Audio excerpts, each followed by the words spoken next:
Une cinquantaine de jeunes âgés de 15 à 24 ans sont réunis du 25 au 29 août 2025 pour un atelier de formation, d'information et de sensibilisation sur la chlamydiose, qui n'est autre qu'une infection sexuellement transmissible et silencieuse, dont l'une des conséquences majeures est l'infertilité. Cette séance, qui entre dans le cadre d'une série de 3 ateliers de formation, est organisée par la faculté de pharmacie et financée par le laboratoire pharmaceutique Pfizer. La faculté de pharmacie est très généreuse à travers ces financements-là. Vous savez que en fait, ce sont ces financements-là qui font briller les universités.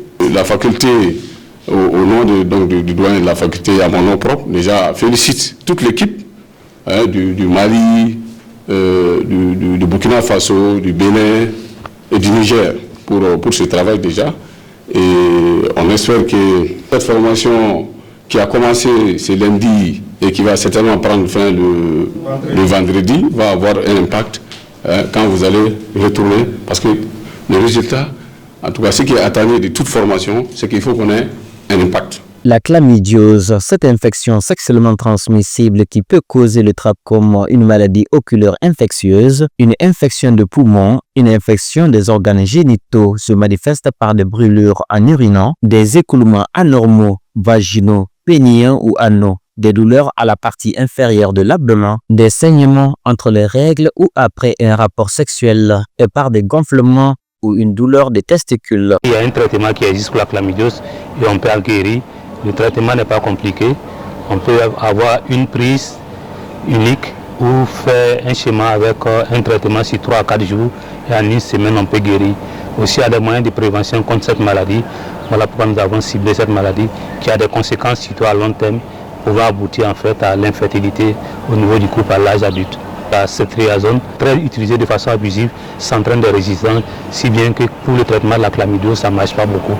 Voilà pourquoi on préconise l'utilisation d'une autre molécule à la place de la ceftriaxone.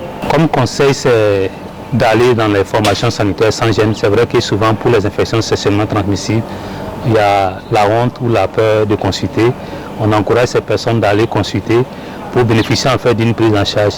Et lorsque la personne a un ou une ou plusieurs partenaires, on va l'encourager à envoyer ses partenaires pour pouvoir bénéficier également du traitement. Parce que si on traite la personne seule sans les partenaires, il y aura un risque de surinfection et la personne va revenir encore malade. Voilà pourquoi on conseille d'aller consulter tôt, bénéficier du traitement, suivre et également faire traiter, dépister, traiter ses partenaires également. Et pendant le traitement, à défaut de s'abstenir, il faut utiliser la protection lors des rapports sexuels, essentiellement par le préservatif.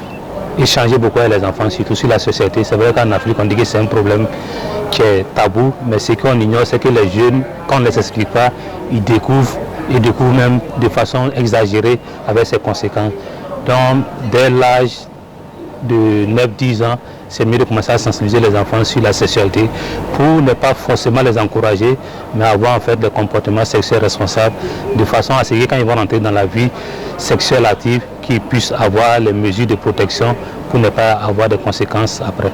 Lors des travaux de la première journée, de nombreux types d'infections sont passés au peigne fin et des compétences ont été acquises par des apprenants devant leur permettre d'être à l'avant-garde d'un combat acharné contre cette maladie à laquelle les jeunes sont les plus exposés. Séance sur l'apprentissage des compétences de façon interactive, comprenant en gros 7 compétences. La compétence 1 est la méthode 60%, 30%, 10%, consistant à consacrer 60% de son temps accordé pour l'échange à l'écoute active de l'autre de façon intéressée et avec compassion. Ensuite, les 30% du temps doit être attribué à la reformulation, c'est-à-dire faire un petit résumé de ce que vous avez écouté pour voir si vous avez bien compris l'interlocuteur et enfin utiliser les 10% du temps restant pour prodiguer des conseils et apporter des solutions. La deuxième compétence était portée sur la négociation du port correct et régulier du préservatif masculin. Nous avons repris la séance par le remplissage de pré-tests et nous avons bénéficié de 45 minutes pour lire et résumer différents thèmes attribués à chaque groupe sur les IST.